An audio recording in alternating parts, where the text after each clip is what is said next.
Hello friends, welcome to the study point. મિત્રો, આજે આપણે ધોરણ 6 પાઠ 2 એનું સ્વાધ્યાય જોવાનું છે. પાઠ 2 હતો આપણો વિન્ડોઝ ફાઇલ અને ફોલ્ડર. તો ચલો શરૂઆત કરીએ. સૌથી પહેલી ખાલી જગ્યા, એક નામ હેઠળ સંગ્રહાયેલ માહિતીના સંગ્રહને ખાલી જગ્યા કહે છે.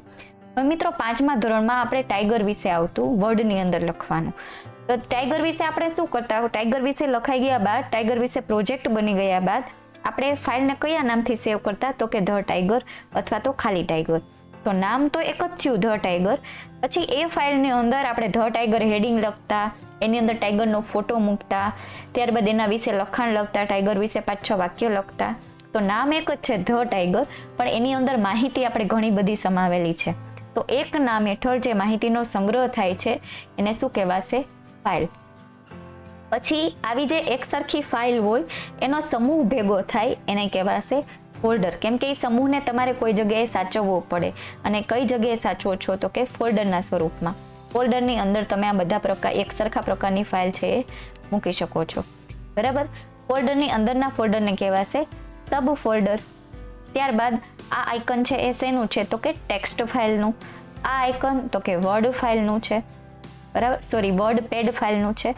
ત્યારબાદ આ આઇકન તો કે વર્ડ, માઇક્રોસોફ્ટ ઓફિસ વર્ડ. બરાબર? માઇક્રોસોફ્ટ ઓફિસ વર્ડ 2007ના વર્ઝનના વર્ડનો ફાઇલનો આ સિમ્બોલ છે.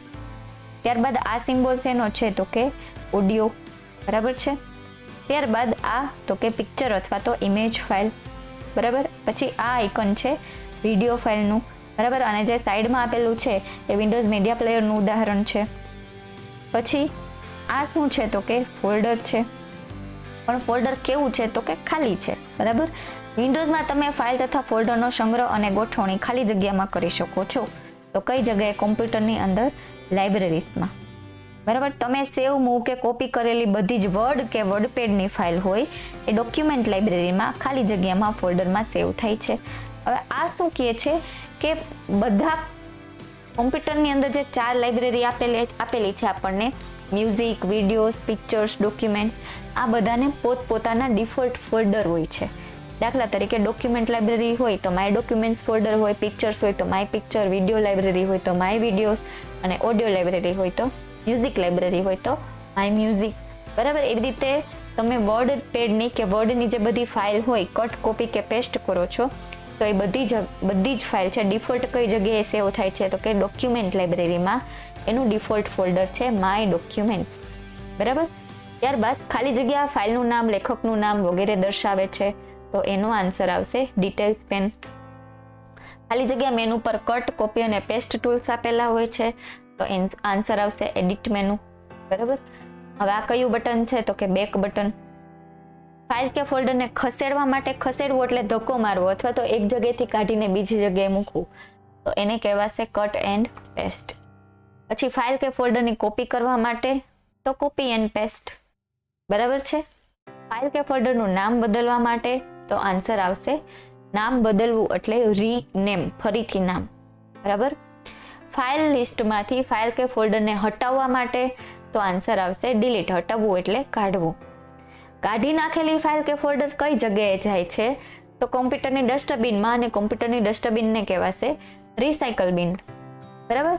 રિસાયકલ બિનમાંથી તમે કાઢી નાખેલા ફાઇલ કે ફોલ્ડરને તેની મૂળ જગ્યાએ મૂકવા માટે તમે રિસાયકલ બિનના કોઈ ફાઇલ ડિલીટ કરો એટલે રિસાયકલ બિનમાં જાય.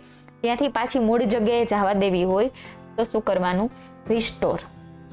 બરાબર? ડિલીટ કરો તો ત્યાંથી પણ વહી જાય, તો તમે પાછી મેળવી જ ના શકો.